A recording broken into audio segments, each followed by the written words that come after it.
पहिलं पुणे दुसरं पुणे ऐकलंय का? पहिलं नागपूर दुसरं नागपूर ऐकलंय का?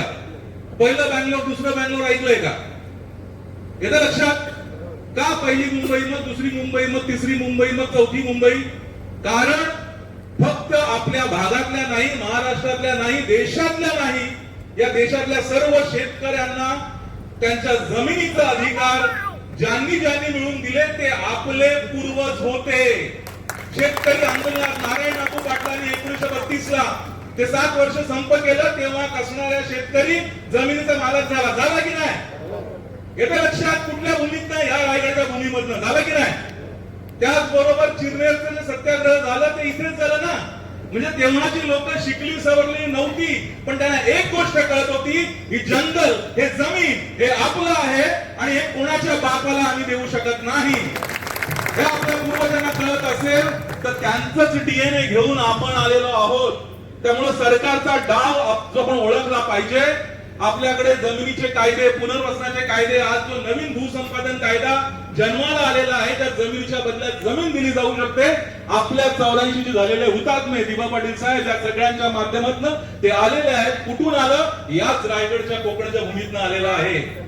आणि कुठेतरी या शेतकऱ्यांची जमीन पुन्हा कुठल्या तरी प्रकल्पांच्या नावाने लाटायची, हे पूर्णपणे हे वरती बसलेले जी सगळी काही मंडळी आहेत ना, 2% 5%, ही आपली सगळी जमीन हडपायला निघालेली आहे. तुम्हाला काय म्हटलेलं आहे?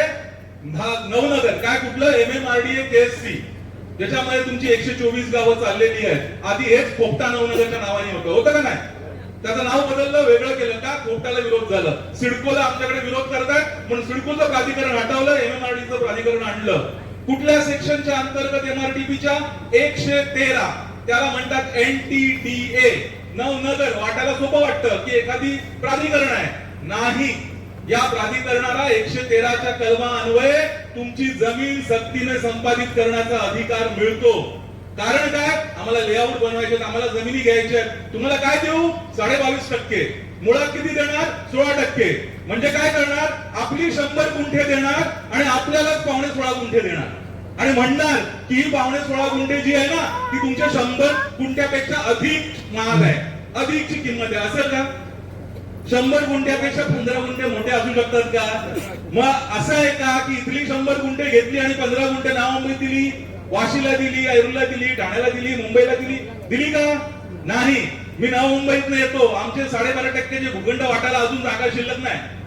इथे विमानतळासाठी जागा घेतली, त्याच्यासाठी त्याच्या पुनर्वसन करण्यासाठी पुन्हा नवीन शेतकऱ्यांची जागा घेतली. म्हणजे यांच्याकडे जमीन आहे का द्यायला तुम्हाला? नाही. मग घेणार आपली 100 गुंठे जमीन आणि त्यातनंच आपल्याला 15 गुंठे देणार. हा न्याय आहे की अन्याय आहे?